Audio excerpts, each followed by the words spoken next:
Welcome back to JadeCast. I have a friend of mine and a colleague with me today, Dr. Anthony DiSalvo from California. Hello, dear Anthony. Thank you for being with us.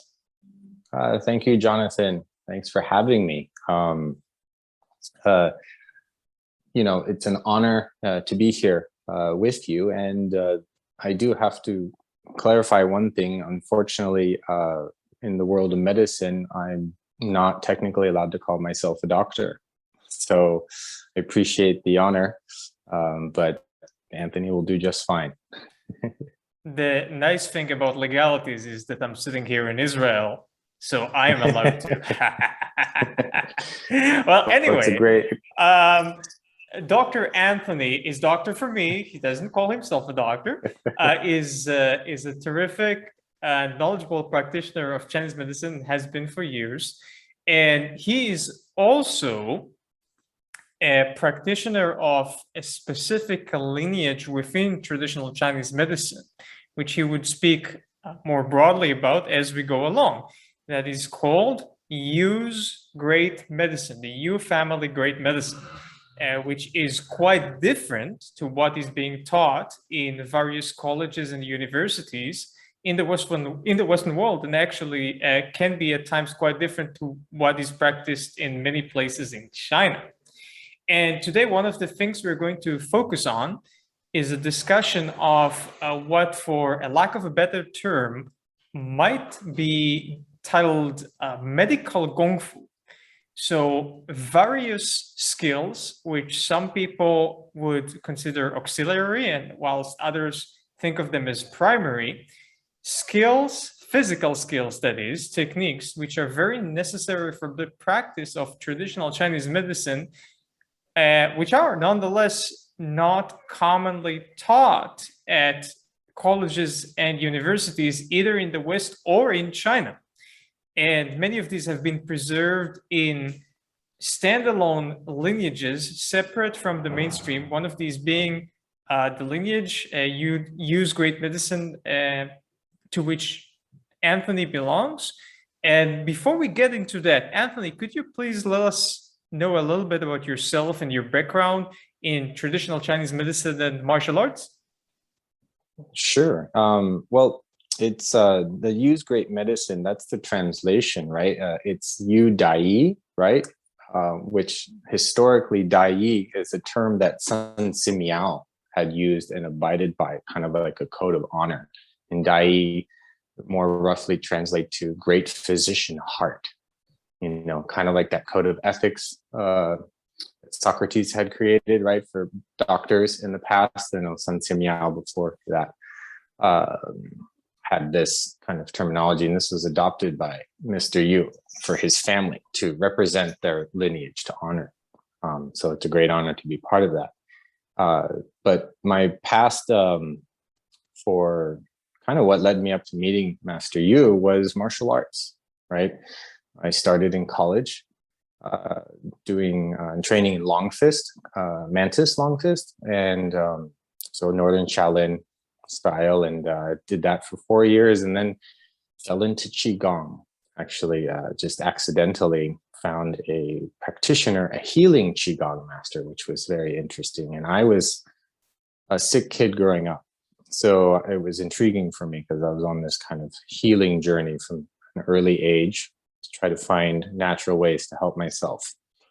And that was the first time I ever experienced a type of energy healing in Qigong. And it was remarkable, and it had me hooked. I mean, here I am today, like 20 years later, and I'm practicing medicine.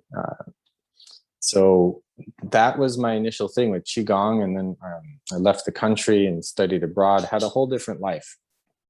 And then got into martial arts again when I moved back to New York, like 5 years later.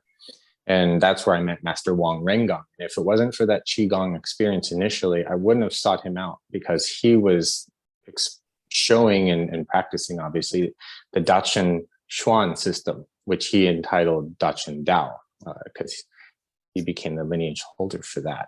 And then he also did Mantis. He did a plum blossom fist style of Mantis, which because of my previous Mantis experience, it was a nice match made in heaven. in my Okay, so opinion. And before you continue, let's sort it out a little bit for those listeners who are not very familiar with traditional Chinese martial arts, perhaps. So Anthony was mentioning Northern Mantis Gongfu, which is a very well-known Northern Chinese martial art, and also another relatively newer creation in traditional Chinese martial arts called Dachang, created by late Grandmaster Wang Xiangjai. And Dachang, as some would consider an offshoot or a development from the older art of Xinyi. yeah, that's right. And Master Wang insisted that we learn Xinyi to understand the concepts of Dacheng Chuan, because Xinyi was Dacheng Chuan's mother, as he called it. And this I trained in for 7 years when I was in New York. Gosh, those were the glorious days, Jonathan. I tell you, it was like training 3 hours in class, anywhere from 3 to 5 days a week. And then on top of it, my daily training. And that would encompass an hour of standing Qigong meditation, and then 2 hours of Mantis and Xinyi combined. Like, we would alternate days, So that was wonderful. So you're actually going through something that in traditional Chinese culture would be called doing a gong, basically doing work, getting work done for long. In a sense, meaning in the context of traditional Chinese culture, that means to choose a practice, say of a specific skill or a specific martial arts, or in Anthony's case, 2 martial arts, and be consistent and persistent with that practice. Well, a gong is a minimum of 100 days, classically speaking, but he has done so for years, and I'm sure the impact on his life and understanding and skill has been quite incredible. Yeah, it was wonderful. It helped me on so many different levels, physically, mentally, right? And so I guess because you're asking just a quick summary of like my history, so that's that stage of training under Master Wang Rengong in New York, and then I moved with my family, my daughter, back to California, where I'm from originally, and that's when I was like, I need to keep training, right? And find similar brothers or styles. And lo and behold, Master Wang was like, hey, go see my Kung Fu brother in LA. I'm like, what Kung Fu brother? You never talked about a Kung Fu brother. He's like, I just met him. Like, what are you talking about? You just met him. He was judging a tournament back here in LA, Master Wang. And someone introduced him, was like, oh, you're Dacheng Dao master. There's another Dacheng Dao practitioner, and Master Yu. You go meet each other. So they met and had dinner together. And turns out they studied under the same master, Wang Hengzhai, successor of Wang Hengzhai, the originator of Dacheng, but at different times in China. But they're instant friends, and thank God, because of that. He's like, go study with him. So I went and contacted him. And then he was in a different county, but I would drive every Saturday morning for 45 minutes and go train with him. And I did this, and I guess I haven't stopped. The rest is history. Now I'm his apprentice in Chinese martial arts, because that's what I discovered that day when I met him. Oh, this guy is a Kung Fu master, and he's a master. He's an acupuncturist, a Chinese medical doctor, and not just anyone. It turned out he was from this crazy, amazing, beautiful lineage in his family that went back to the late 1400s. And that is, I think you didn't even mention his name. You said the Gongfu brother. This is Master Yu, of course. Yeah, Master Shubin Yu, or his Chinese appropriate name is Yu Jiaxian. And everyone calls him Jia. It's a little easier. And but Master Yu, out of respect. So yeah, I started training with him, and it was like probably after about a year, he asked if I wanted to learn the medicine from him, because when he met me, he saw how sick I was still. despite this all of my was, martial art training, I was still having health issues. was this, when you met him, was this before or after you attended Chinese medicine school? Oh, this is before. He's the catalyst for me going to school. Mm-hmm. So when I met him, my health was still, I was still dealing with a lot of respiratory problems, a lot of digestive allergies as well. Could you give the listeners some background, because you had very specific circumstances as to why you were sick? Oh, sure. Yeah. So I was born 2 months premature and, in the incubator the first few weeks of my life. And so I grew up with a dairy allergy. I had sensitivities to gluten. I had some kind of citrus allergies occasionally. And I was pretty much allergic to Mother Nature. So dust, dog hair, cat hair, really bad for cats, perfumes, incense, anything with an aroma, and then flower fields or anything like that. I would just get, respiratory attacks. I'd get like swollen throats and yeah, it was a nightmare. And then with the dairy, stomach problems and vomiting kind of things, fevers and whatnot, and it's kind of skin eczema. So it was not fun. So I was kind of like in this delicate stage all the time. But for some reason, I had great athletic ability. So I was much into sports and strong and whatnot. But as I later understood, I also have very tight muscles, and in Chinese medicine, muscles and the spleen are related and their health interlinked. So because of all those allergies, that's a rooted issue in spleen qi deficiency. Chinese medicine practitioners. I have a very interesting question for you here. So given the constitutional deficiency in spleen, how would that go along with one actually having great athletic ability nonetheless? That's a good question. I don't know the answer to that. That's just genetics, I think. My dad played baseball in college. My brother was a college football player as well. My sister was also athletic. It just, I guess, was there. My mother, rode horses as well and was a jockey for a little bit. So I think that's just part of that kidney gene being transferred, right? I just got lucky on that respect, but did not get lucky with all of these kind of, spleen qi deficiency issues, these lung qi issues, and liver qi stagnation. But as a result of, that, Master Yu, when he saw me, he's like, he spots it right away. He's like, you're sick. You have this problem and that problem, this problem. I'm like, yeah, I know. I've been trying to get better my entire life. And I saw specialists after specialists, from medical doctors, ENT doctors, like specialists for ear, nose, and throat, gastroenterologists, neurologists, because I also had this kind of brain fog a lot and some memory deficits. As a result of all of that spleen qi and dampness in the body. So, and nothing ever worked. Homeopathic doctors, nutritionists, specialists. My parents, could afford to take me to a lot of them. And I went to so many. The thing that I did avoid was surgery, because everyone wanted to cut something out or do something here or inject here. So I always insisted on not doing that. Thank God. So, but as a result, Master Yu was like, here, he's like, I can help you feel better. There's things you can do. And he showed me Tuina, which was the Chinese medical acupressure massage. And he's like, you need to just do this every day for a year and you'll feel better.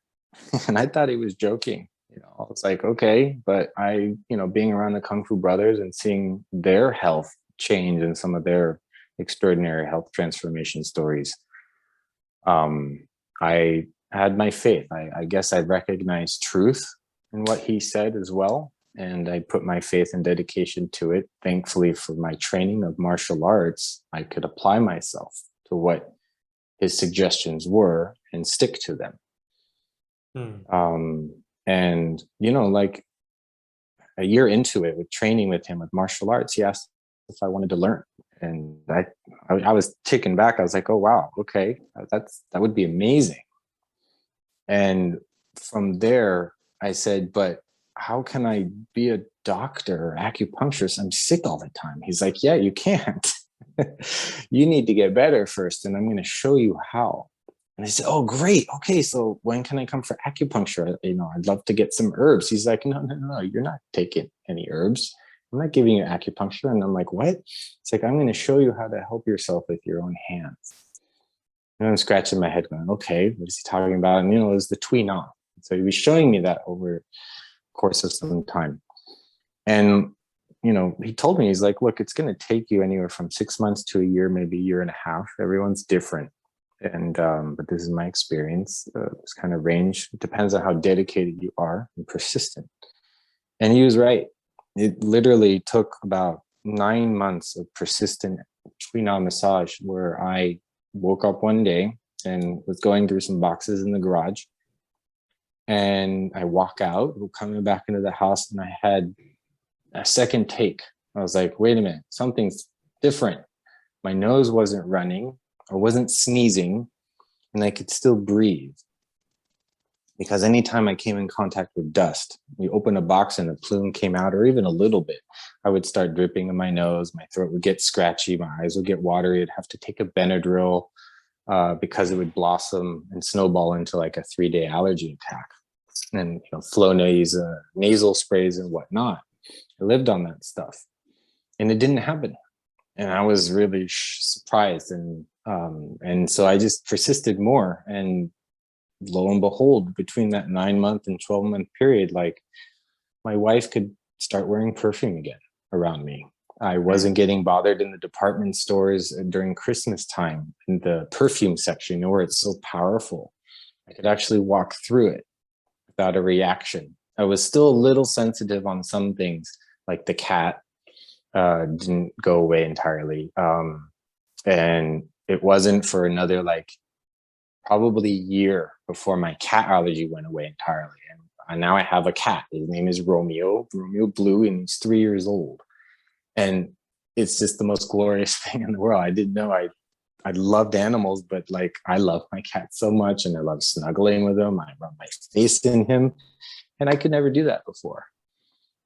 I'd usually get a big reaction and puff up and need a B12 injection, and that's at the doctor's office, So that is probably just the most wonderful thing about it. And like I said earlier, he's taught me how to do this with just my hands, with the Tuina. So that's kind of like a little bit of this backstory on a few things. So I would assume that he could have treated you with acupuncture and herbs. It's just that there was a very educational purpose here, right? Yes and no.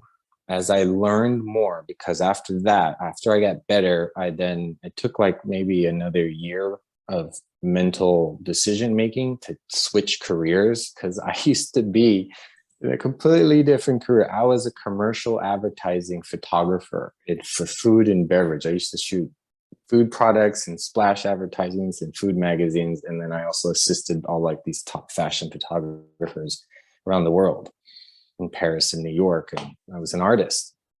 So this is a totally different thing, like art to medicine. But the underlying thread being martial arts, right? And my curiosity and kind of healing kind of quest, right? Which lo and behold set me up really well, because I used to be so adamant about learning ingredients and names of ingredients for allergens, and when I had to do my own research to keep myself safe from not getting sick, So I ended up learning a lot about nutrition on my own, and then learning a lot about allergy problems and hypersensitivity classifications. So I had this little bit of knowledge and fervor of studying. So it helped me in school, because I was a little worried about medical school because of my mental memory stuff. But because of what Master Yu helped me through, or to help myself, my memory improved. It got better, it got sharper, I got clearer and less foggy brain. And that was wonderful. On top of it, extra How meditation old? training. How old were you when you met your Shifu? I was it's a year, about a year after our daughter was born, so I was 31 or Mm-hmm. 32 around this age, and now I'm 41. So So so you could say that it's quite a dramatic change, is that not in an old age, but in an older age, something that people wouldn't typically agree is reasonable to achieve, past childhood and adolescence. that's correct. As of today, there is no modern um, kind of, we say there's no cure, right? And I don't like using that word even in Chinese medicine. We don't ascribe to it either. Master Yu doesn't. There's no curing. It's just returning to balance. But in modern medicine, there's no cure for respiratory, like allergies. They're still trying to figure that out, right? I work with some researchers at some pediatric institutes as well, starting to, and they're interested in what we're doing because it's not just me; it's replicable. Yeah, so for the benefit of practitioners listening now, could you be a little bit more specific about the type of Tuina you applied on yourself and on other people to treat Oh, allergies as such? yeah, sure. So the Tuina that we do, which is also it's Chinese, it's fully traditional Chinese medicine in all its essence, and so with Master Yu's family, and that because it's important, a little context here, framework of these origins and his family, where they got this from, which is not so relatively old, right? The late 1400s is kind of young still in Chinese medicine's 3,000-year history, right? Or some say 5,000 years, but that's all debatable, right? In terms of like the real kind of accumulation of knowledge and efficacy of it. So, but in this relatively young aspect of Chinese medicine, this late 1400s, they don't have written record of it, but it's more traced back to this area where Shandong is in China, where nearby mountain is very famous, where Confucianism was birthed, and also Taoism. And so these Taoist priests is where they attribute their knowledge and linking from, because these Taoist priests were Taoists. They also were martial artists, and they were medicine doctors. Okay, so there were this triad of skills and lifestyle. And so through that, they refined all of this, obviously over the generations.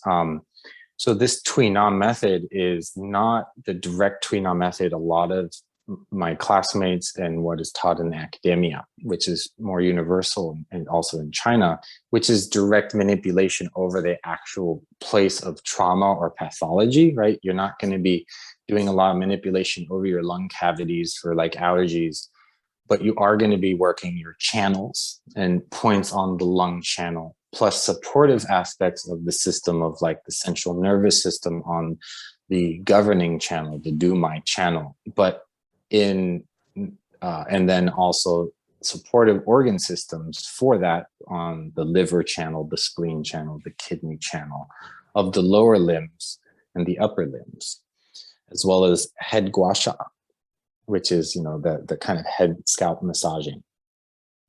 So this type of Tuina and the utility of it to gain the effects that you need is the repetition. And so you need to apply a formula of say, a proper frequency, how often you do it, and the amplitude at which you apply the pressure, how strong, you stimulate your points. And so to fall back a little bit on your question of like using Tuina and then acupuncture and herbs to help yourself, it was dominantly Tuina. And what I learned over the years with Master Yu and also through my other patients is that there are certain conditions that the herbs do not help enough with, and the acupuncture can't help enough with. And it comes from the sole understanding that I've come to realize, and through his training, is that because things are so deficient, right? And because your body is in a constant autonomic state of function, right? Constantly working, constantly, right? Dealing with stress and trauma. And if you're dealing with allergens and other environmental factors that are traumatizing on the body for many different reasons, you have constant states of inflammation, for example. You need to consistently then stimulate and support that, support the clearing effect of inflammation, support the nourishing, tonifying effect of, stimulating those points. And it is in that kind of ratio of like input output, right? Concept. As much as your body is outputting, you need to input back into there to balance that, and then finally come over a threshold where the organs become nourished enough and strengthened enough so they're no longer reacting, they're returning to harmony and balance. That's the best way I can describe it as.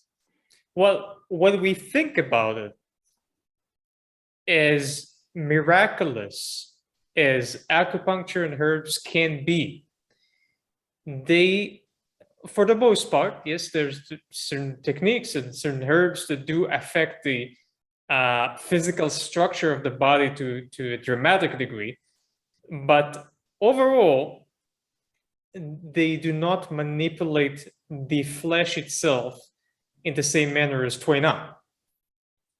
They don't, and they do. It's a very fine line. The best example I can give you is like, say I have a sinus infection attack. There are points that I could use on a patient or myself to just stop the attack and reduce it. Like there's like, a palatine nerve that's below, inside the cheekbones that you can needle. There's, points below the nose. There's points around the wrist for lung qi. There's some cupping and gua sha you could do on the back over the lungs. And this can kind of reduce this histamine reaction, right? Or the drooping nose and mucus production. And that's very effective. Modern medicine also has effective, medicines for this too. So this kind of aligned between the two medicines. But the root of that, the source of what is causing it, and then your body's response to the triggers, that is where the Tuina and the daily practice of it helps to fix that response, fix the trigger response in the body, and then also strengthen it. So that's the root. That's the little bit of the difference there. So, and in that case, you can't walk around with acupuncture needles in you all day long. And you certainly can't be taking herbs all day long, because as we all know in Chinese medicine, the body still has to process and metabolize those herbs. And that's not healthy. You can't be on herbs, day after day. Yes. For years. If you take the herbal formula in many small doses throughout the day, it might not pass the threshold for being effective. But then if you only take it 1 to 3 times a day, then it's not as consistent as treating yourself for an hour or 2 hours with Tuina. Yes, and it's not even an hour or 2 hours of Tuina, although I did do that in my lecture classes, like 3 hours at a time. But you're actually doing little increments throughout the day, like every half hour, for example, just a few minutes.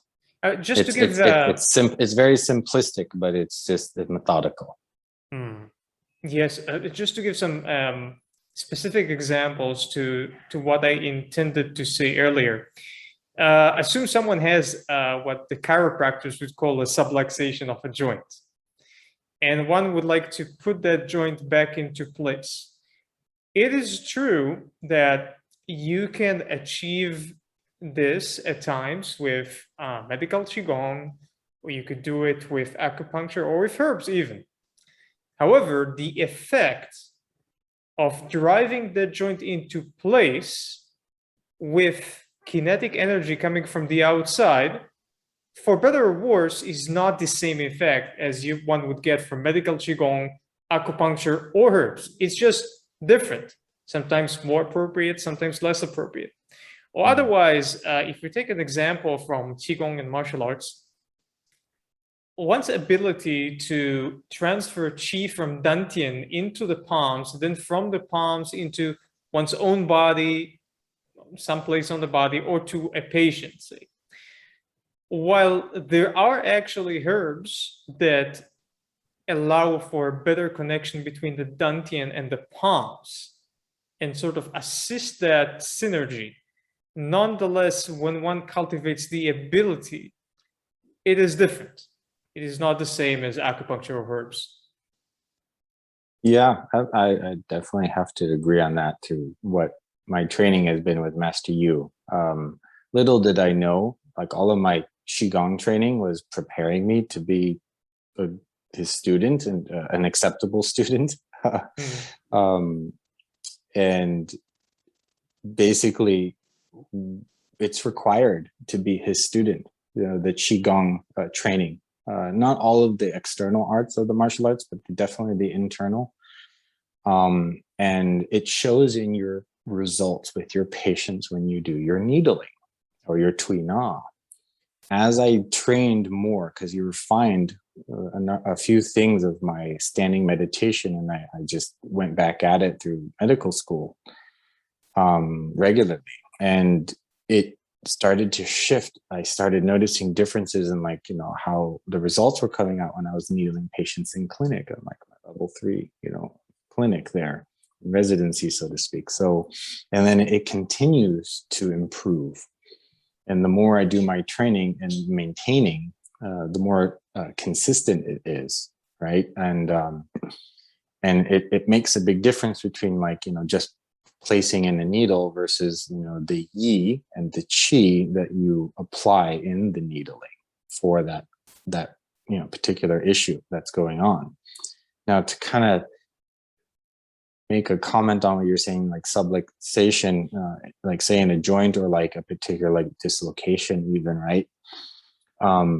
One of the other unique things about Master Yu's family's techniques is, in, I would say, a good 90% of all of the cases that we help, we never needle the area of injury. We never touch it. No localized needling, no trigger point needling. It's all distal. Hands, feet, limbs, and scalp. So when we treat like a dislocation, if the joint isn't so far removed where we need to like relocate it, right? You know, like say a jiu-jitsu fighter or something, right? Or it's just completely popped out, but you have minor dislocations. And still someone can't move their arm because it hurts so bad. What's fascinating is when we do our distal needling, even on this spot, when you return the qi back to the area of trauma, the body realigns itself. So we'll ask a patient after you do a couple of needles, you know, please move your arm a little, and they move it, rotate a little, and it just pops back into place. It's a very fascinating thing to watch. After that, that aspect of herbs is needed because you need to now heal that kind of swelling and trauma, and then, you know, further restore the qi, you know, put them in a sling so it, you know, kind of can heal, because that's biology. At that point, you can't change biology in the body. It takes time for things, you know, tissue and fascia and joint, you know, spaces to repair. But that's a fascinating thing, those concepts of qi, and then its ability to help the body, because, and that goes back to like DNA encoding, right? We have encoding in all our DNA, all our cells. They have their information of where they need to be in the body and what their function is in the body. And so when trauma happens, that throws it out, but this qi assists that component to return to its original state of homeostasis or its own place and function. I think two things you've mentioned thus far can be interpreted as somewhat controversial if we think deeply about them. So I'll start with the latter example of the shoulder sort of popping itself into place, the body knowing what to do if it's instructed well via the acupuncture. And then also your personal story of how you recovered from something that was supposedly inborn. Now, in these two examples, we are speaking of potential.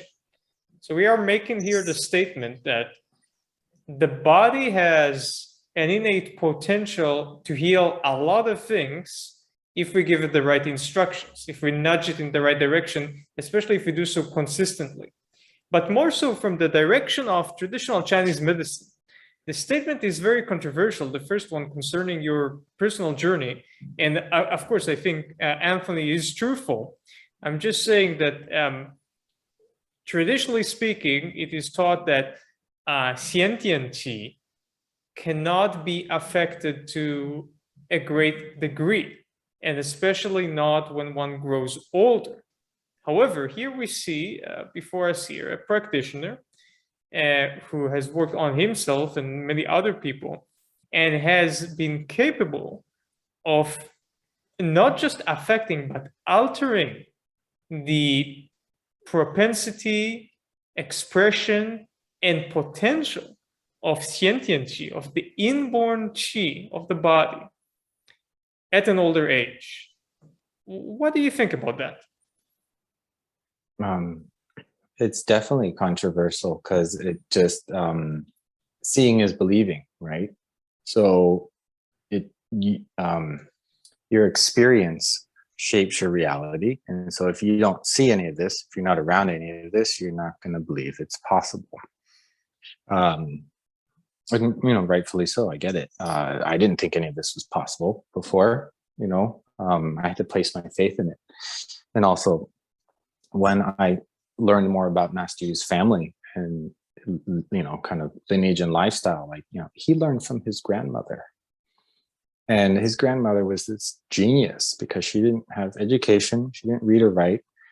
She memorized everything, all the formulas and herbs and the Tuina, and she used to use just one needle in her treatments. And had amazing results. But what's more relevant to what you were speaking about just now is the generational health. So this isn't just with me and my experiences. This is his family and the region where he grew up. This is Muping County in Shandong. His family had generational health over the centuries because of the Tuina, like fundamentally the Tuina. Because back then you had herbs around in China, but it wasn't as easy as it is to get them today. And then you didn't have a tremendous amount of doctors around. You still had them, but it was seldom, right? It wasn't a lot. But his family was a group of physicians, and needles weren't manufactured in factories, right? So you had a few needles, and so you relied on less dangerous things. And Tuina was it. And this was taught to everyone, like their family members, then the village, they would take care of people. And because of this, their prosperity grew. Like other families around the region who were wealthier or whatnot, they actually died off, according to his accounts, historical accounts, because they didn't have the medicine supporting them. They didn't have this ability to help, their pregnancy in women, and then postpartum care and rearing children, pediatric illness. That was the main thing back then. You died young because of lack of medicine and antibiotics and all of these wonderful things that keep us alive today. But they had this medicine that helped the children flourish and grow older, and then it was passed down. There was rudimentary Tuina that was just taught to everyone. Common knowledge, and then herbs were kind of common knowledge, just things that were around, and this is what created this kind of generational growth for their family and the region. And kind of that aspect is what I experienced in myself, and I actually am helping my daughter with that, just through her own health, growth, and development. And as a result, I help pediatrics. So it's like I learned this full breadth of Chinese medicine, of helping children, newborns, and then helping all the way to elderly, and then helping the pregnant women in between, with fertility treatments and then postpartum care. It's this whole gamut of the medicine that I've been instructed by and still learning, because it's just so vast. I'm at the tip of the iceberg. But this idea of changing those things that are said to be, not possible. So my experience has shown me that there is possibility, but I don't want to say that it is possible for everything and every type of illness. There is a limitation. This is still medicine. This is still biology and physics, right, at play. And we can't break the rules of biology and physics, right? They're just certain facts, and so there are limitations to this stuff. But I'm learning what they are. I'm learning, the potentials, but also the limitations. That's very important, very humbling, because I can't just go around saying, "Oh, I can help this or I can help that problem." It doesn't work that way, and it also takes the participation of the patient, because at the point I can help with immediate serious things and then help guide along the way. But when it comes to doing the Tuina on your own, that's on you and your dedication and will to help your body as much as possible and see where you can go with that. Some people, it takes much longer. I've had some patients, it's over 1.5 years now of Tuina on. They come in once a week for acupuncture. They're making many big changes, but as elderly, like if they're in their 50s, there's certain things that are, you're born with, and deficiencies that it takes a long time. But you do see changes along the way. And since we're all unique beings, we all have our unique and, individual ability to heal and the progress that's required. I hope that kind of explains a little on that end. So I'd like to make a comment and then ask another question. I have noticed this commentary having been made by various people from traditional cultures, such as the Native Americans, who would say that the white man, or perhaps at other times the man of the Western culture, seems to collectively suffer from amnesia, and especially historical amnesia. And by that I mean, Anthony here has given us the example of how once upon a time in China, in certain places in China, something like Tuina was common knowledge. Everybody would be trained in Tuina to at least a certain extent, because this was the available medicine. This is how they kept themselves alive. And in the West, we've had similar examples with medicine, which is so long ago forgotten that we can't even bring this up now. But one example that comes to mind for me is that there are periods in the history of England where when the kings of England had a law that any father had to teach his male sons how to shoot a bow and arrow. So if the king so desired to bring them to the military, to enlist them, conscript them forcefully, of course, then the king would have saved many years of Gongfu in training how to shoot a bow and arrow, which is a complicated skill, because those kids might have been trained since they were 4 or 5 years old, and now at the age of 16, 17, 18, they ought to have already been quite skilled. And these things have repeated themselves throughout history with various types of skills and systems of knowledge. And indeed, we have amnesia in the Western world. We have just forgotten about it. We have not only forgotten the skills themselves, but we've even come to the point that we forgot that they have even existed. Yeah, so, that's well said, Jonathan. And it's funny because I did want to talk about that today, so I'm glad you brought that up. With that, and meeting Master Yu and learning about his family, I have this kind of obligation to preserve this knowledge as best as I can. So I do my best. I have like notes and recordings of just wisdom and pearls and cases and whatnot of, clinical knowledge and historical knowledge that I slowly have been collecting over the last 6 years, because I want to preserve, so that there isn't this amnesia that continues, or I don't want this information lost. He's the last of his kind of family to do all of this. I don't want to get lost because it's too important for humanity.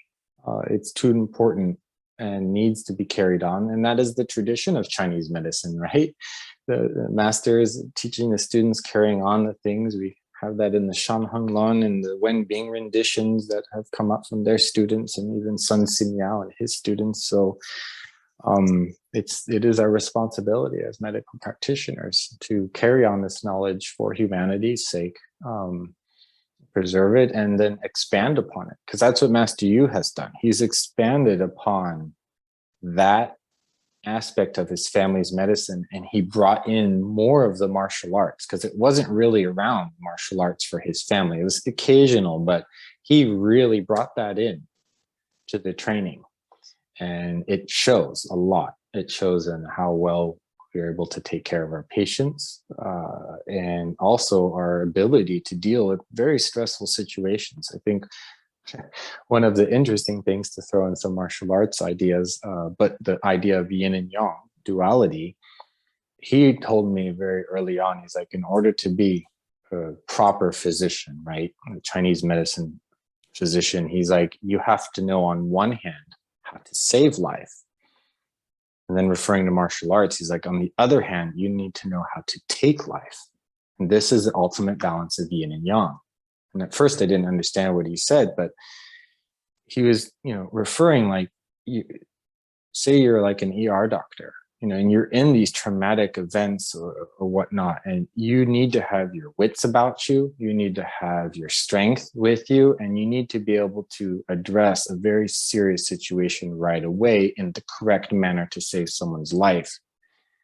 And if you don't have these things all put into place, you won't be successful most of the time, or you might here and there, but then you need to then be consistent with that. You need to save, once you're done with that person, saving them, you need to save the next person that comes in, and then the next and the next and the next for years.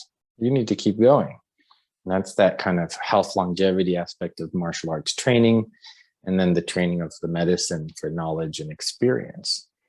Yeah, I mean, an aspect of the human condition that the majority of traditional Chinese medicine practitioners do not really get to experience is bringing a person to a near injury or even near death state of being, and doing so voluntarily and not accidentally and under control.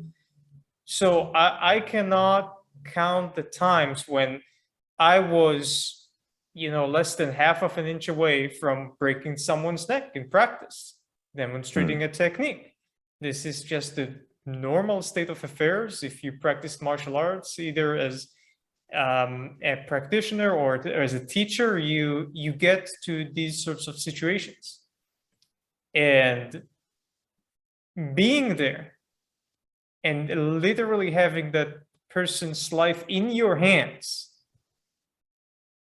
affected by your decision and your level of skill within a fraction of a second, within less than a quarter of an inch, that is a sort of control, and that is a sort of, you could even say, a spiritual experience that one would not get at a traditional Chinese medicine college. Indeed. I would like to ask you, before we get to the specific unique skills and attributes of Yu's great medicine, earlier you mentioned that you are also learning the limits of Tuina as compared with other branches of the traditional medicine. Could you speak about those limits, those things that Tuina perhaps is not as successful treating or should not be used to treat? Yeah, I mean, it kind of goes along with Tuina and then acupuncture and herbs. There's limits for it. I mean, you can't treat a gunshot wound. Absolutely not. I mean, you can have some Yunnan Baiyao and pour that powder over the gunshot wound to stop the hemorrhaging and bleeding. And it has the trauma pill in there you take for shock. So you're buying time then, to keep person alive. That's emergency care. But you need a surgeon to remove that bullet. You need, a surgeon to patch that person up. So there's these kind of obvious ones. where there's real bad trauma. You know, we don't learn bone setting in America because you need to be a doctor in order to do that. In China, they do. Master Yu learned it. That takes a lot of practice and skill. But, you know, that's not a limitation, but like, you know, I don't have experience with that, so I can't speak about it. But again, there's still limitations with the Tuina. Like, you know, I have things that I've gone through myself or with my daughter, even like some pediatric things where the Tuina is helping, but it's not creating the change that you're told about or expecting right away. You know, at the beginning, it's usually because you're doing something wrong. But as you get better and more practice at it, it's not that you're doing something wrong at this point. It's that these are just the biological limitations. You know, the body needs time to change and transform, so you have to keep being persistent with it. Specifically, you know, like children get bloody noses. You know, I got bloody noses as a young kid. My dad got them. You know, this is weak spleen qi.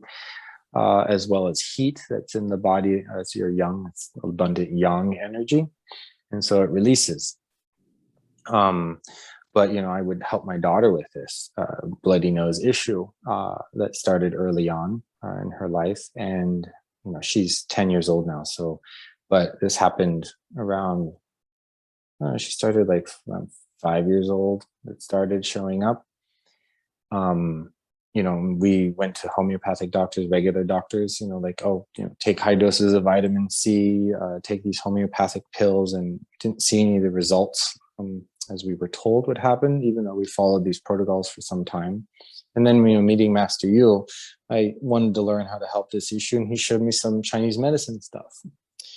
You know, there's things that you can do to actually stop the bleeding in the process, you know, a lot quicker than just putting ice on it. Some Tuina things you can do that helps to kind of mitigate what's going on. It's not addressing the root, but then there's other things that I would do for my daughter with Tuina massage on a daily basis to help support her spleen, to help clear her heat and to balance that daily. But as she's growing, you know, so again, this input-output aspect of like, you know, her body's going through this wonderful change, growing, you know, at this early age, and you got to keep up with it. So what ended up happening is this limit. I was shown the limitation. He's like, oh yeah, you can help the bloody nose and fix it, but that's his broken English and how he was explaining to me. He just wasn't articulating as best as he can, like in Chinese. And so I learned through trial and error. I was like, oh, I know what he means. It's like, I'm not fixing it and like eradicating the bloody nose problem in my child, but I am starting to change it. So like after a few years of dealing with this, like in the process of these few years, it started to control. It started reducing tremendously, but it wasn't going away. So we'd have little spurts where it would occur. I'd get it under control. It wouldn't happen for a while, and it might come up again. You know, there's anger and emotions creating heat, or it was a hot day, or, you know, she's overheated from playing. But then what I learned is to mitigate that, cooling her body when I noticed these things happening, like putting water on her dew point on the back of her neck, you know, clearing heat, and like massaging her spine at night. And, you know, at story time every night, I'd give her Tuina massage to help various parts of her body. I still do. And now she doesn't have these issues where I had them continuously. She has classmates that still have them continuously. My dad had them continuously. You know, I had to have my nose cauterized to stop some of the problems. And I was a teenager at that point, which, yeah, very uncomfortable experience. So that showed me some good limitation factors of like, look, it's not going to correct everything right now, but it does take time. And sometimes it doesn't. It depended on my dedication to the therapy, so to speak. And that's just one example. I could name you almost in every other kind of illness, you know, different examples of limitations or whatnot. But what I do know is when you can bring about some positive change, then you open up opportunities. You give yourself a chance, and you can improve the conditions to a certain degree. And it all depends, if you're really, really deficient, you need herbs to tonify, to supplement what your body is really extremely lacking, but when you're growing up and young and youthful, you really don't need the money herbs at all, only in emergency scenarios. So, I teach pediatric training for parents, actually, where I teach them Tuina, how to get over pink eye with just Tuina, no antibiotics. It's reduced within, depending on when you caught it in the stage, anywhere from a few hours, the pink eye completely goes away, or up to 24 or 48 hours. That's quite incredible. Could you speak about the specific protocol that you use for something like pink eye with Tuina? Oh, sure. I mean, you're clearing heat from the eye, so it's a lot of liver points, clearing heat liver points. And then you have other specific points that are for the U family that are distal, addressing the eye.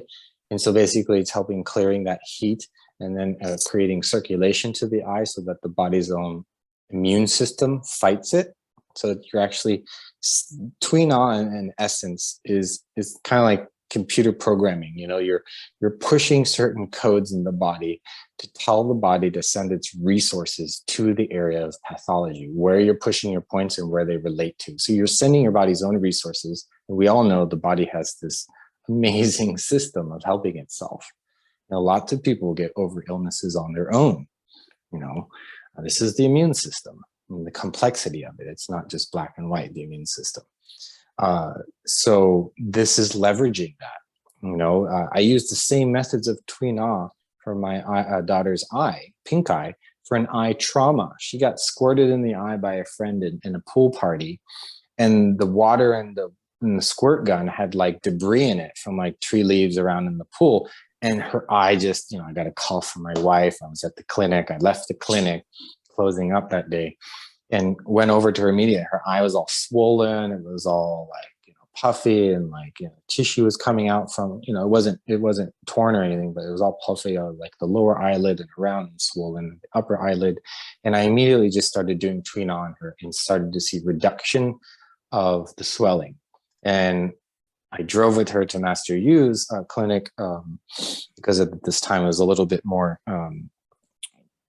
advanced stuff of Tuina that I was forgetting. And so he went over and we started doing additional Tuina for my daughter. And I documented the whole thing. I literally have, within a span of 12 hours, by the time we got home, this is probably 4 hours, her eye and swelling and everything had reduced 75%.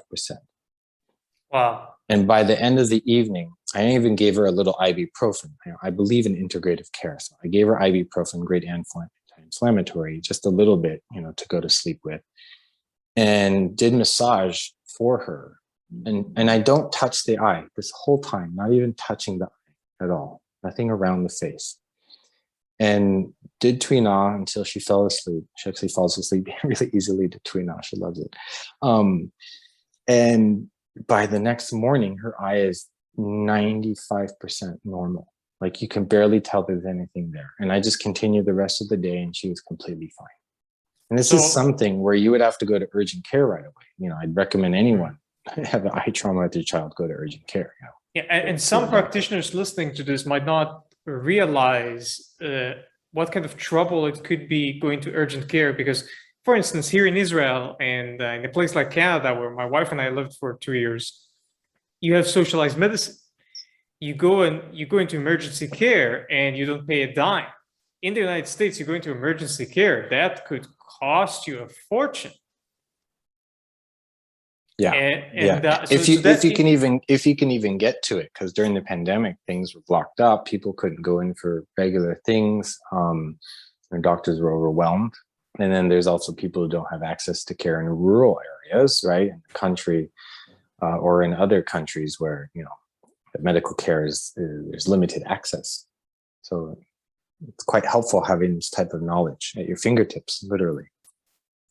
So if we can just rewind to when you were speaking about the pink eye, and you said, I would use some liver points and some distal points. Mm-hmm. Would you mind, because some practitioners might be listening, very interested, which liver points, which distal points, and what kind of Tuina technique, generally speaking, would you use?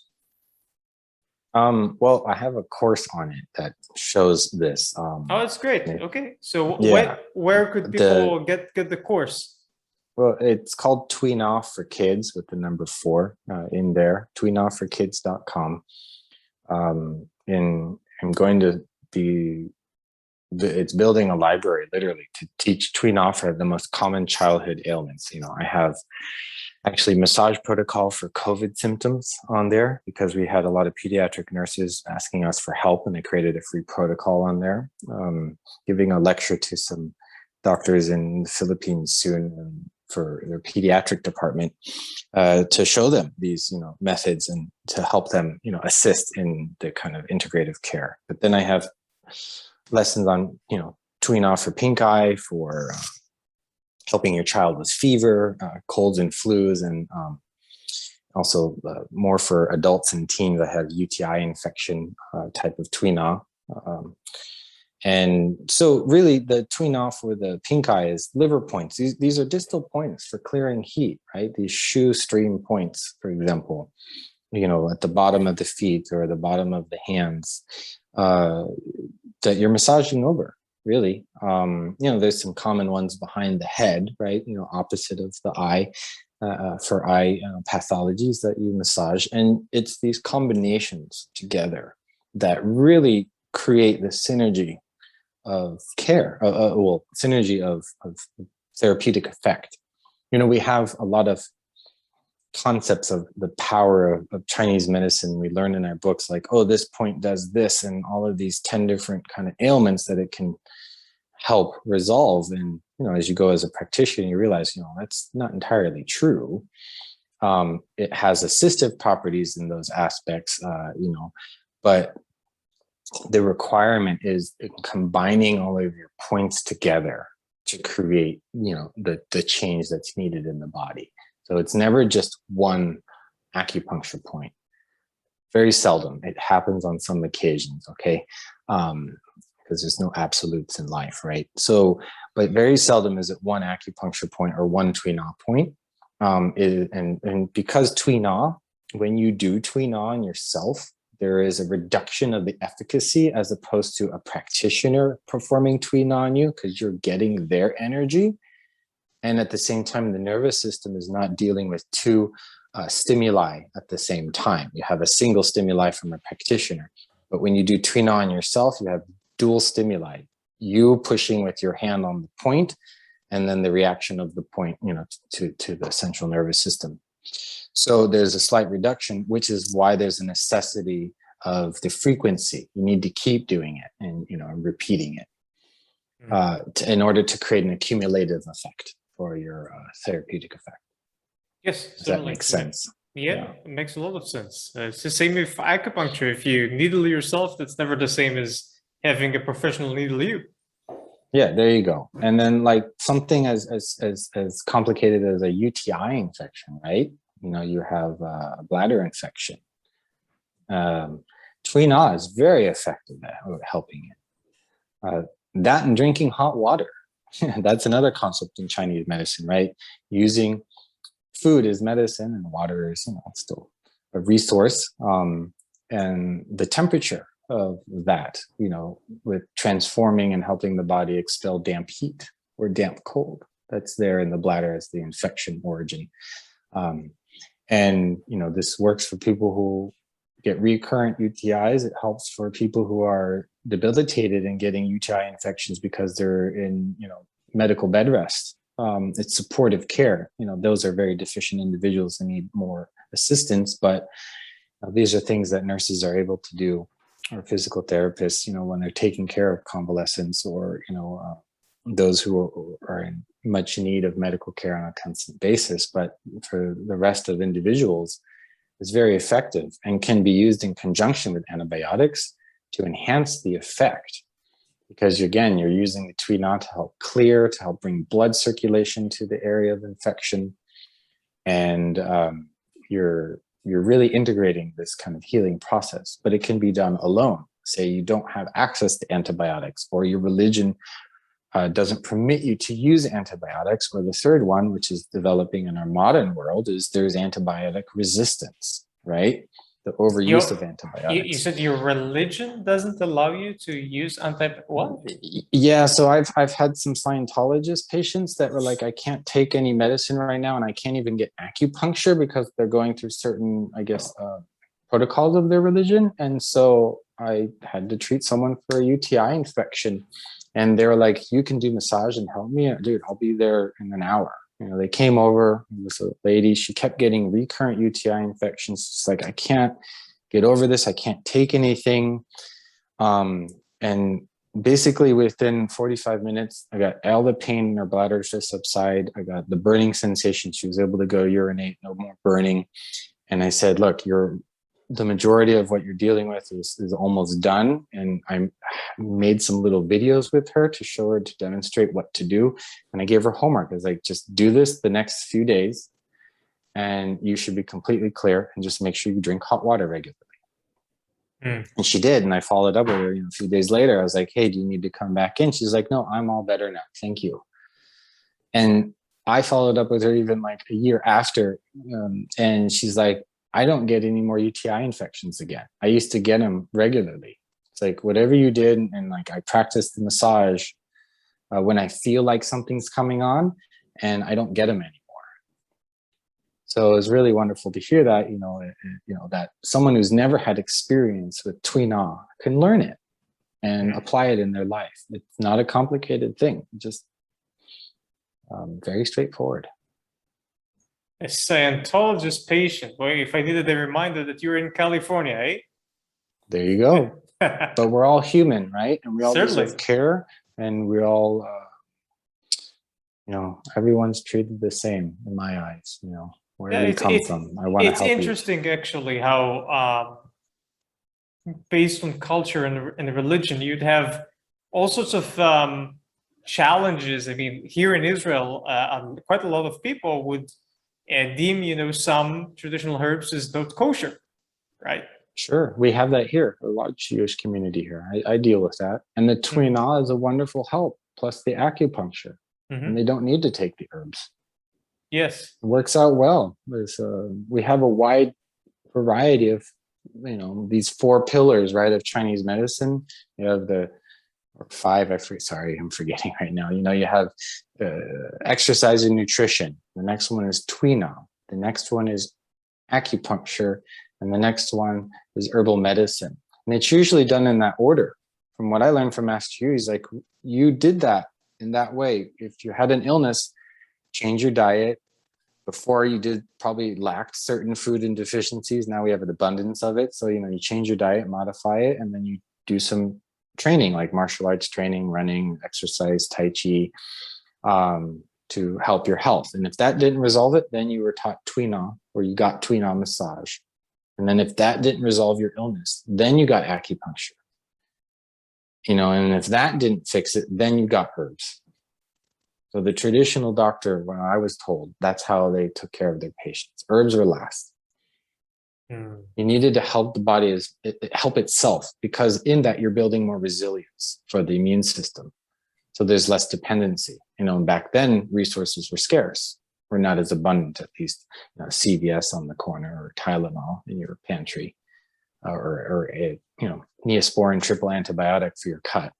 It wasn't accessible. What you're describing actually is, therefore, in comparing with our modern culture, not a medical problem, but rather a cultural problem of the times, which is people don't feel comfortable with taking personal responsibility, and therefore it would not be a popular thing to say to patients, look, maybe try to take care of your own body and your own life prior to attempting this and that medicine. Most people, if they were to hear that from their practitioner, they'd just go get treated by someone else. Yeah, they hear it from me all the time, actually, and surprisingly, they enjoy it, hearing that, because I guess the nature of what I do, people come to see the acupuncturist usually as a last resort. I've been to this and that specialist, nothing's working. Can you help me? I heard it might help. Or or they've had some experience with it and they still enjoy it. But I'm always telling my patients, every single one of them, as was told to me, I said, I want to show you how to help yourself so you can depend less on me. And we don't get to see each other as much.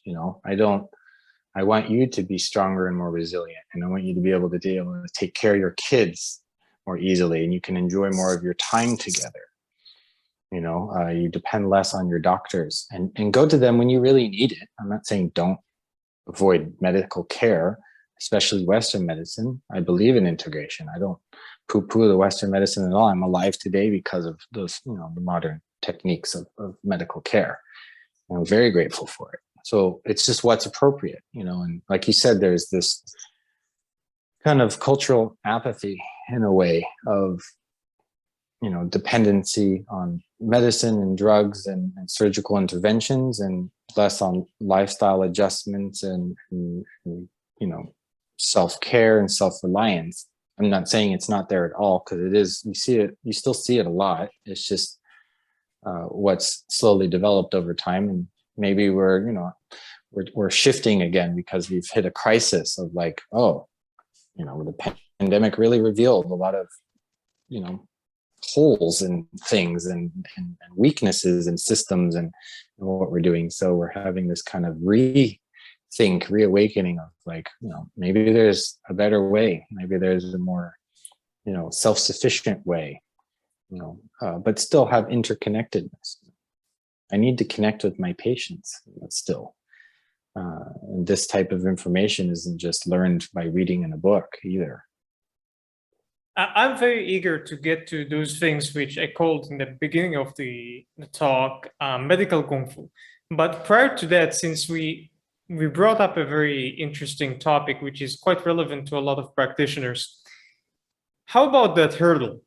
When someone indeed comes to you and you have to help them take responsibility over their lives, and especially if you were to teach them a Tuina protocol, and now if they want to improve, they have to do that every day for quite a while, a few weeks, a few months, maybe a few years.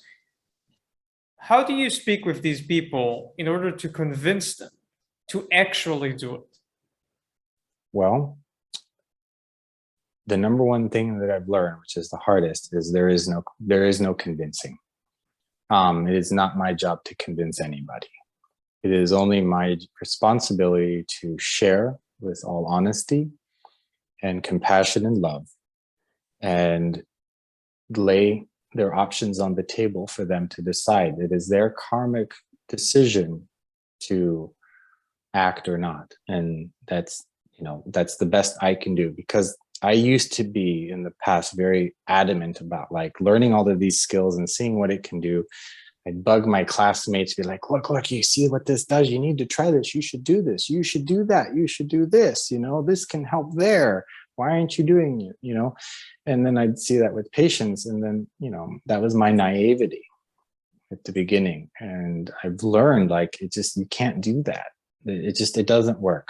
It's like, so I have learned to step back and just present what is there and show and demonstrate, because they can see change in front of their eyes. It's not the type of thing where like, oh, just, in 10 more treatments, you might feel a little better. No, right now, here and there, you're going to see change. You're going to feel different. And then this is just the beginning. And, if you would like to do this, here's how. I'll show you how. Please take out your phone, record what I'm doing, and just do this every day. Come back in a week, come back in 2 weeks. My door is always open. You want a refresher? Just come by. I'll show you for free. It just takes a moment. Make sure that you're doing it right, because it's not something that I expect anyone to get right off the bat. I mean, I didn't. These are new concepts and ideas. We're not used to it. So it's just that compassion and patience and just genuine desire to help others. So your answer is essentially that if they can see the genuine empathetic spirit in you, then that mirrors into them. Possibly. That's the hope. Because again, you can lead the horse to water, but you can't make it drink, as they say in the West. That goes for so many things. It's a very good, wise saying. You can't force someone to do something. You can only show them, and if you can inspire them enough, then they'll make the decision on their own. Mm-hmm. So And prior, some people are desperate enough, so they follow right away. It is their last resort. But some people are desperate enough, and you show them, but they still don't want to. And I think that's the hardest thing for me to watch, is like, it helps, that they are getting help, but then they just don't want to do it. And that's a thing that, like, getting in my meditation more and everything really helps, because if you take that to heart as a physician, it just eats away at you, because you're seeing someone suffer. That's a whole nother psychology thing that, it takes a lot of training and experience, just, going through that. Where you learn how to not absorb that type of energy and hurt. But it's like you stated earlier, you said that it is their karmic process. And of that vast and perhaps multi-generational, some would say a multi-reincarnational process, you only get to see the suffering at a given specific moment, but you don't get to see the whole. And also you don't get to see if they did improve, maybe 6 months or a year later.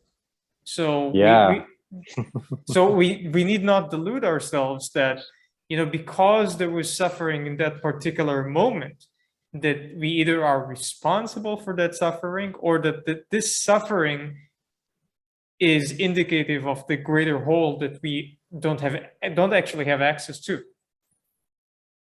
Yeah. And, following code of ethics in medicine, there's no patient abandonment. If they're still coming to you, but they're not doing the work, I'm still going to help them. Absolutely. Without question. I'm not going to make them feel bad about anything, not going to, diminish them or belittle them. But I'll still try to encourage and inspire. But one thing that's helped me get through some of those challenging experiences with patients, a Buddhist meditation mentor of mine taught me. And it was, you can offer someone 3 times for help.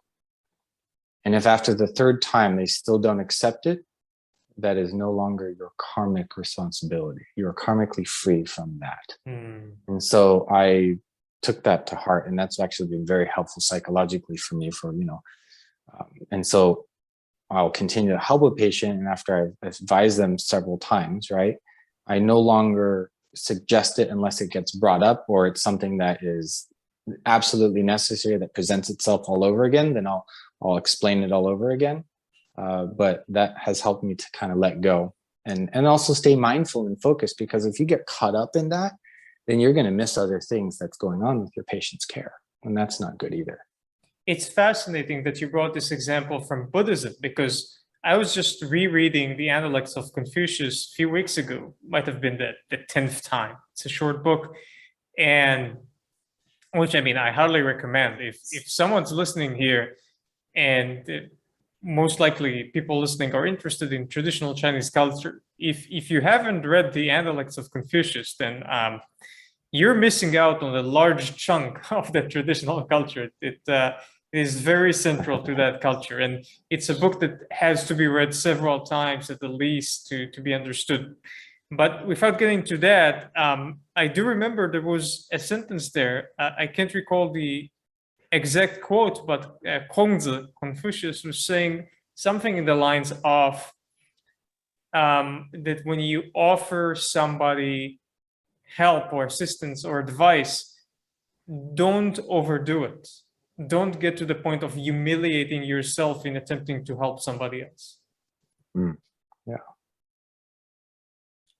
So, okay, so let's get into those various types of physical skills and methods, which are endemic to traditional lineages of Chinese medicine throughout China and throughout the ages, but are nonetheless skills and methods and techniques and abilities that are not commonly taught in the Chinese medicine schools and universities.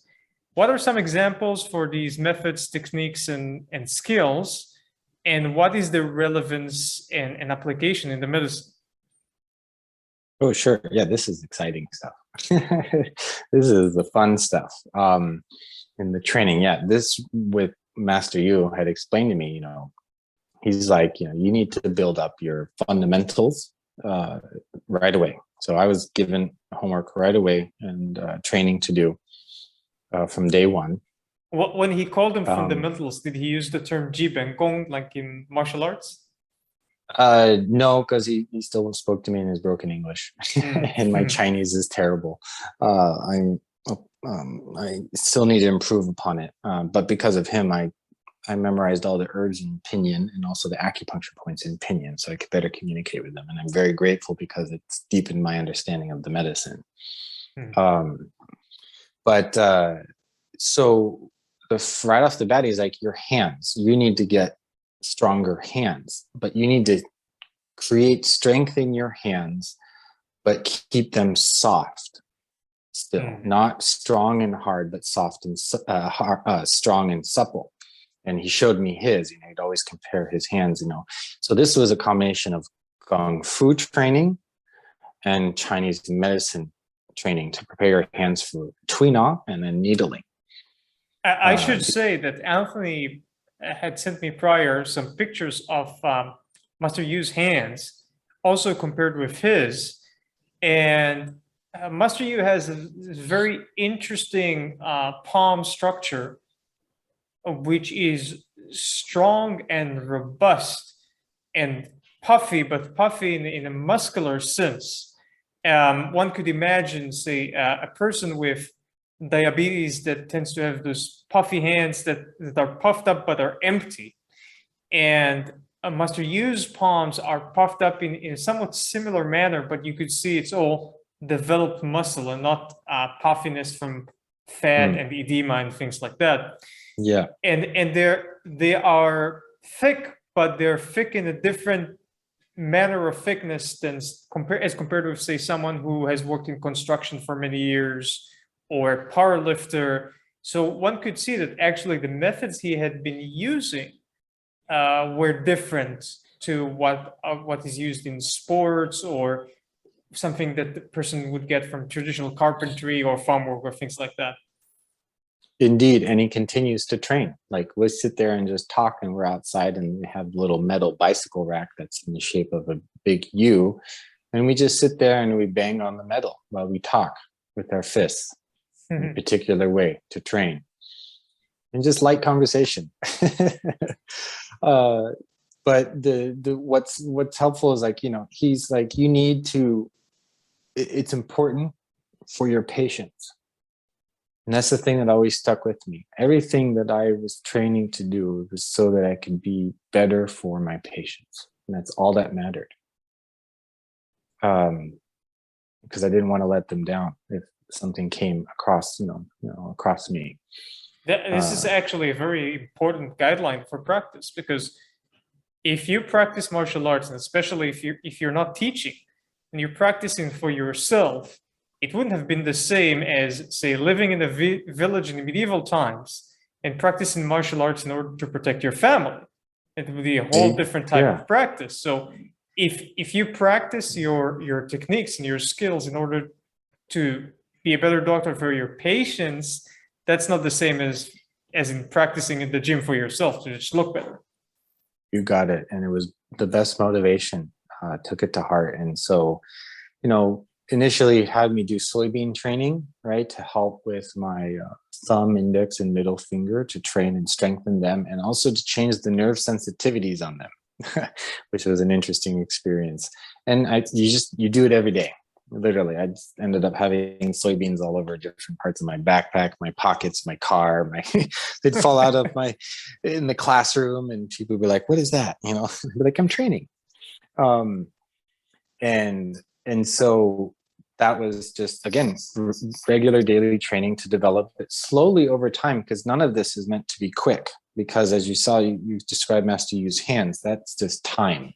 And if you skip any of that, then you get into too much hardness and thickness, and things aren't flexible because you're developing things from the inside out. And then the other thing that I was doing was needle training. And he taught me the thing that he was shown, by his grandmother. They would get like really thick cotton pads and tie them together. And I would take, my first needle training wasn't the little needles. It was a 2-inch needle, a 2-chun needle. And I would just sit there with this cotton pad, needling the pad in and out. I bent so many needles in the beginning and everything. It was so hard. But I would just sit there in my lecture class for 3 hours in between taking notes, just sit there listening. And like, I look like a grandma, I was just putting my needle in and out, and I'd bend it and I'd have to get another needle and I'd do it again, and do it again. But it wasn't just that. He's like, you need to sit, keep your Qigong stance sitting, the pile stance, right? That Huyan standing feeling, I keep that with me even sitting in class. Sometimes I get lazy. I'm not perfect by any means. But I try to maintain that structure from when you'd have to know martial arts, but we have this circle kind of holding out of your arms and you have this space between everything. I would maintain these spaces under my armpit, elbow, and wrist while I did my needling. Okay, let me be more specific technically here. So, Anthony is speaking about Qigong training, right? Pole standing, as some people call it, is specifically talking about Hunyuan Zhuang. Hunyuan Zhuang is the posture which some people call hugging the ball, hugging the tree. And he was speaking of erecting the spine, lengthening the spaces between the vertebrae, emptying the chest cavity, relaxing the pectoral muscles, abducting the scapulae sideways, and relaxing the shoulders whilst holding the elbows in a specific manner and being all relaxed and breathing to Dantian, and also pulling on the Baihui point upwards and slightly sucking in the Huiyin point at the perineum, and doing all sorts of stuff like that one would do while they practice their Zhanzhuang, what he called earlier standing meditation, doing all of that while working on one's needle technique in class. That was well articulated. Correct. And this is like a muted version of it, right? Because you're not obviously standing out in class and doing this, but I'm in my chair, on the edge of my chair doing this. And my hand's not extended all the way out. It's down, but it's not collapsed, right? I'm still maintaining that energetic 6 ways of opposite energy, right? Up, down, left, right, forward, back, in, out, to come back to 0, right? That's I Ching stuff, right? From the nothing came the one, and then the one, the many. So anyways, I digress. With that training, I would be doing the needling 3 hours at a time, 1 hour at a time, 2 hours. It trains all of it from inside and out, top to bottom. Your arm gets tired, man. I get so tired sometimes, and it'd be hard to take notes. And then I'd have to switch hands because I was like, I don't want to just be one hand dominant with this. That's the martial arts and training in me. So I would do my left hand also. That's a big problem, actually. I know a lot of people who develop a strong one-sided dominance, either in martial arts or in medicine. And then what happens when you get even a minor injury on your dominant side? You can't do acupuncture because you've never trained the other side. Like, what are you gonna do then? You got it. So didn't want to feel helpless and then let my patients down. So again, that between the soybean training, the needle training, I did this for 3 years. So I actually did a 4-year medical program, and I did it in 3 years. I took like 8 classes a quarter. It was intense. And then I also interned at my mentor's clinic at the same time in between. So I did an accelerated track. And so I was just constantly at school and constantly in the zone of training. And I did this for a solid 3 years. My 4th year, I still do stuff. I'm still doing my soybean training. I just modified it, and then I'm still doing my kung fu training for my hands, hitting things and squatting monkey and standing meditation. So these fundamentals of training were very important. And like I said, when it came down to time to needle a patient, aside from the fact that I was like really nervous the first time in clinic, my hand was shaking and everything. I'm like, oh my God, we're gonna put a needle in finally. And then after I put in the first needle, like all of that nervousness just dissipated, and it was just like nothing. I was like putting the needles in like it was butter. It was really cool. And I shared the experience with Master Yu, and he's laughing. He's like, that happened to me as well. It's like, I was so nervous the first time. Well, guess what? The first time when he was like, I think 12 or 13 years old, as opposed to a 33-year-old. But still that feeling of like, I'm putting something in someone's body now. Well, when you're 12, that's quite an extraordinary experience to do something like that. Yeah, the different time in China, different rules, and he was treating patients around his teenage years initially. Wow.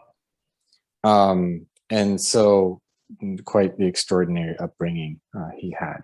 Because it wasn't just his grandmother. He learned around the other masters of the extended family, cousins and stuff. He has relatives, cousins who are the heads of some of the herbal universities in China and things like this. But let us just rewind for a moment, because you mentioned something that I'm familiar with. Since not long ago, we were just speaking about it before we made the recording, but you said soybean training. Could you elaborate for listeners? What do you mean by soybean training? So this is strength training, right? Sensitivity training. You take a couple of soybeans and you put them between your thumb and index finger and your ring finger, and you're just kind of pushing them and massaging them, just kind of, they're moving between the fingers, and you push and you're pushing. It's kind of like you're doing a little acupressure, and you're doing this around all aspects of like your upper part of your thumb and lower, upper part of the digits, the proximal areas of your joints, of those pads, those finger pads on those three fingers. So if I understand the practice correctly, I'm currently holding two mung beans. The two mung beans on one side, two of them touch the thumb. And on the other side, one of them touches the index finger, and the other one the middle finger, right? Yeah, you can do it one at a time. At first I was just doing one soybean, and then later you kind of get more dexterity, right? And I added two soybeans, and would just kind of go around and do this constantly, literally. Like I do it in my car ride going to the office. While I'd hold the steering wheel and I'd have like my hand on there, to just be safe, and I just, do the beans, it became just second nature. I'd be in class, I'd be listening to the teacher lecture, again, alternating between soybean training and needle training. And just, again, repetition, and you start to develop over time. Is there a specific reason that soybeans are used as opposed to other beans like red beans, mung beans? I asked that too. It wasn't any particular. It's small and hard. It's small enough and hard enough. That's all. So you can use a mung bean. Why not? Yeah, I was thinking, the mung beans are a tad bit closer to the thickness of the head of a needle. But that is for the smaller needles, and there are various sizes of needles. So I was thinking perhaps the soybeans actually average out between the many different sizes of needles. Yeah, and then the soybean has a little point on it too, if you notice on the soybean. So it's not always fully round. Sometimes there's a little bit of a shiftation of just the outside shell sometimes. Not all of them, but those are good for like, pointier stuff. But yeah, you go through it, you'll experience different sensations. You actually will get to a point where it hurts a lot. All of a sudden, you barely touch your fingers and it hurts. There's electrical shooting pain and everything. And actually, Master Yu was pleased that I went through that, because he's like, I didn't go through that, but that's good, so we can guide our students with. because he was already training much younger than me. And that had to do, my nerves were re-innervating. They're resensitizing. It's very important. So that was, I had to like take a little break, and then he had to encourage me. He said, don't stop. He's like, keep doing it. I'm like, but it hurts so much. He's like, don't stop. I'm like, okay. So, so I would slowly and gently be doing it at that point, because it's another experience that when you do Tuina on acupuncture points on the body and you help patients, that happens to them too. And it discourages some patients because you get to this point of this pain. There's different stages of pain you go through in your healing process. And one of these is like the healing pain. And it gets so sensitive to the touch, but you have to persist through it. And then after that, it drops off. It stops. It doesn't stay around forever at all. And then that's your kind of, gauge of things transforming and changing. Interesting. And in Yu's great medicine tradition, it is understood that actually these skills are essential, right? Absolutely, because it is the development of these skills determines the efficacy of your treatment results. You have less efficacious results from your acupressure in your Tuina and your needling. And I can say firsthand, I've experienced that from being, developing in, at the beginning and not being as well trained in these fundamentals. And as I've changed, even today, in my practice, helping a patient yesterday and seeing how things have developed more. And going, wow, that used to take a lot longer to have that result in a similar case, with similar conditions. And I was like, this is cool. It's so rewarding, Jonathan, having these skills and this training. I'm just extremely grateful and honored to learn this and be able to, share with my patients and help them through these very challenging illnesses sometimes. So yeah, I don't know what else to say about that. Allow me, if you may, let us try to draw an interesting comparison here. So with respect to the exchange of the body's cells, we know that the skin cells regenerate. They are among the quickest types of cells to regenerate. The skin can change in a matter of minutes and hours. Then the muscle cells can arguably replace themselves entirely in a matter of 3 months, which is rather quick also. Which is why when people start going to the gym after 3 months, people can see a significant change if they've been trained properly and say, oh, you've been going to the gym. After a month, you see that. After Yeah, they atrophy in 2 weeks, though. Faster.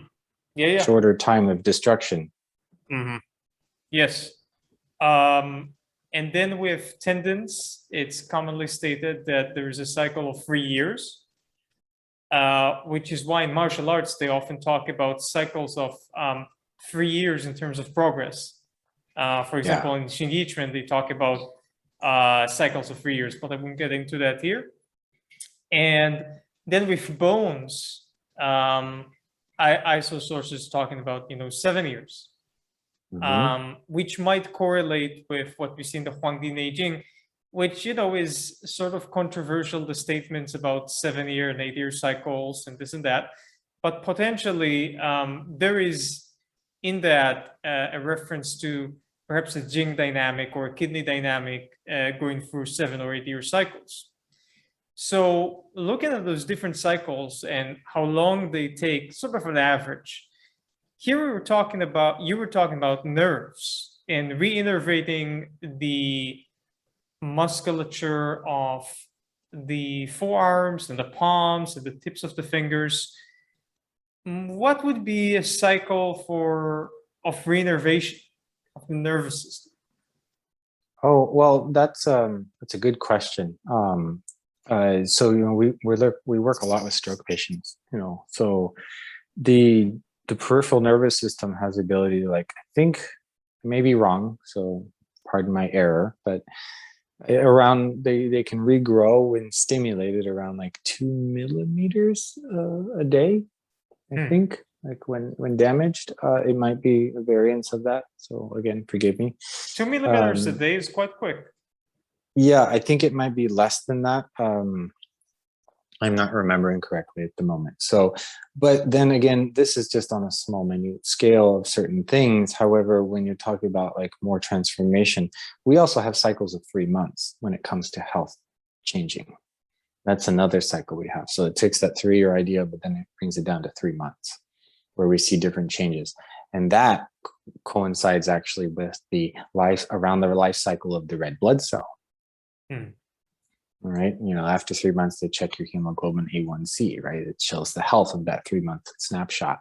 Do you see like a spleen connection here in terms of spleen blood, red blood cells, muscles, 3 months? Oh, there's a connection with all of that, absolutely. And you see the patterns constantly, and it's actually helpful because it can help guide your protocols, and care, like what to kind of guide the patient a little bit, like what to expect and whatnot, because we're always asked, like, how long will it take? The answer is we really never know, because the human body is so unique for each individual in the presentation of disease. But we have a guideline still. We have certain expectations. I am constantly surprised. And then I do have my days of disappointment going, man, that should have been different. And then after case consultant with Master Yu, he's like, no, look, it's not. You didn't do an incorrect thing. There is too much cold damage in the body there. And that needs time to warm up and transform. And then you're going to see the changes occur. So that's been very helpful, with that, like learning about this nerve regrowth and muscle regrowth and healing process, having his guidance. I consider I'm still in this kind of fellowship period. I had my practice now. Started the fall of 2019, right? And so I'm relatively young in terms, but I'm practicing on my own, running a 3-room clinic by myself. So handling, lots of cases that just come through the door, from Bell's palsy to pediatric, finger fracture to concussion patient to, I had a inflamed gallbladder patient that came in the other day, cholecystitis, and, et cetera, et cetera. So, really difficult cases. It's nice when you're on your own, you get to see the course of care that occurs. So that question of like how long the nerve like regrows, you have to go through so many patients really to see that, and to really come to a more logical conclusion, and not definitive, but just, an average conclusion of what it is. Because we can see in a lab, like, oh, nerve regrowth is this, they've measured these types of things, but then to have that translate into the human body, right, in vivo, it's a different environment, a lot of different circumstances at play. It's, like I said, it's been helpful having his mentorship along the way still, because he's seen things that I still haven't seen yet. He's seen the progression and course of, like, from illness to recovery, and then illness to non-recovery, right? This isn't a perfect medicine at all. And so he believes in integrative care just as much as I do. And there's a right time and right place for everything. Yeah, but I gotta press you more a little bit. So how about that nerve cycle? What would be an estimate? Even if you have to give different examples, for instance, one for stroke, one for the soybean practice. So listen, if it comes to a nerve damage issue that is relatively new, then acupuncture treatment usually resolves it in 1 to 3 treatments, But if it's been long-standing, it takes longer. Like I said, it's a very hard thing to create any concrete values on, because of the unique nature of the body. I was helping a patient with drop foot yesterday. The nerve is in the lower limb, not allowing your foot to dorsiflex, or pulling your toes back, right, your foot backwards. And that was in someone who had just started a month and a half ago, but this patient needs more than just acupuncture treatment. They need like the herbs of like Wang Qi is a very important one for this to help this aspect of recovering from the nerve drop to help the myelin sheath repair. And so everyone is different because we've had people with foot drop who have wait a second. So you mentioned MS, and so it's a different aspect of the nerve damage and the health of the nerve, the circulation to the nerve, and if the central nervous system involvement is there. So it's a very complicated question to really answer concretely.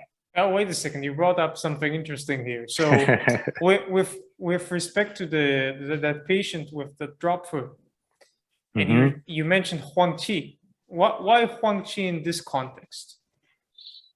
The Qi is tremendously important for revitalizing the Qi, which has a direct impact on nerve. We use it for stroke patients. It's absolutely necessary. And in larger doses than what you're taught, by the way. That's taught in the textbooks. All right. That's an integral part. Yeah, I was just wondering because of that specific condition, Yes, and obviously there's a combination of other herbs in there. So like this tightness was around the calf for this patient. It was not relenting and everything as well for the foot drop. And the acupuncture released all of that. It totally relaxed the muscles. Again, these are distal points. There's points on the hand, the feet, or the toes, because of the points we have on the fingers and the toes, and then the scalp. No touching of the leg whatsoever, and able to relax the muscles entirely and create more circulation, started having more sensation and feelings in the foot. But the foot drop did not resolve at all. It kind of changed. They had a little bit of movement in that foot, but it didn't. And that's because of just what additional therapy is required because of that nerve damage. So that is with respect to simply bringing the person back to their original state of nerve function. How about reinnervation in terms of upgrading or improving nerve function, as with the soybean training? How long? Sorry to cut you off. How long it really takes for the soybean training, right? Yeah, in your tradition, is there a certain estimate that the Shifu would give the student? It's still 3 months. He's like, you need to do this every day for 3 months. It still falls back to that. Even the pole stance, you need to train every day for 3 months, like that 20 minutes at least for the pole stance, for the dachin. And then, but the soybean training, it's not 20 minutes a day. It's literally throughout the day, like from sunrise to sunset. You need to be consistent with it, just in intervals throughout the day. That would also indicate that in order to create a profound reinnervation, you need much longer time spent training. Yes, but this is not solely speaking about innervation specifically and only on that case. You're also retraining your muscles and growing your muscles around your fingers and your thenar eminence, the kind of pad below the thumb. And then other aspects of the dorsal side of your hand, these muscles on the palmar side of the hand and the dorsal side of the hand that are engaged, and then also up into the lower part of the wrist and forearm. You're training all of this together, and that takes time. And then 3 months is the initial thing, just for beginning. Yeah, so I would like to bring up in the context of such exercises and others, the fact that, a lot of practitioners. We have to end soon. So I'll just make a statement myself here. A lot of practitioners when they go through Chinese medicine college or university, they get taught that you need to work the needle for your dantian, or do your Tuina for your dantian, but they're sort of pay lip service to that statement, but they don't put it to practice, because in order to put it to practice, you need either a Qigong or a martial arts practice or both, which is consistent and long lasting. It could take you several years to attain those sorts of skills in order to actually control a needle or do Tuina well with your palms and arms connected well to your dantian. So I'd just like to call upon practitioners listening to this, and I'm sure Anthony would agree, to explore bodily training and types of Gongfu that go beyond the medicine itself in order to improve the medicine, because this is typically not taught. Yeah, well said. Would encourage anybody to explore that. Yeah, and this has been a most terrific interview. I'd like to thank you, Anthony, for coming on our show and sharing from your wonderful breadth of knowledge with us. And we'd certainly have you back next time, likely to discuss some martial arts with us.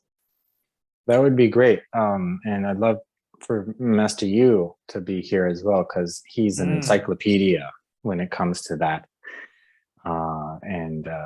So yeah, he can explain a lot of different things much better than I can. As much as I've trained, there's still so much that I don't know, Jonathan, and I continue to learn and train about it. That's all. Just stay humble and keep moving forward. So perhaps we would indeed have you both here together. That would be lovely. And thank you for having me and listening to my story and experiences. I hope it, resonates with some other practitioners out there. I know everyone who's in this medicine has a good heart and has wonderful intentions and wants to always do the best for their patients. They keep learning and moving forward. So, I thank all of them as well for what they do. And if listeners would like to learn more about you and your Shifu Master Yu and your unique medicine, where could they find you? Well, if you don't have any copy in where the podcast is, I have those links for you already. Yeah, we'll put it in the show notes. Certainly. Yeah, and we have our website is simple. It's Yudai Medicine, YUDAYI Medicine, and then we have our TuinaForKids.com. But those are the general places to find us. I'm on Instagram and Facebook. Through those links, you can find my Instagram handle. TLC Holistic Life is my handle, which was, TLC is tender loving care, but I actually adopted Tuina lifestyle cupping for my little twist on it, because I use so much of it in my life. So just reminding listeners, this is udai.com. That's YUDAYI.com. Medicine.com. Udai Medicine. UdaiMedicine.com. And Tuina for Kids would be Tuina, the number 4, and then the word kids.com. And the Instagram is TLC Holistic Life. TLC Holistic Life on Instagram. Thank you so much, Anthony. I know you got to run. There's some patients to see later today. So we'll catch up with you next time. All right. Thanks so much, Jonathan. Have a good evening. You as well.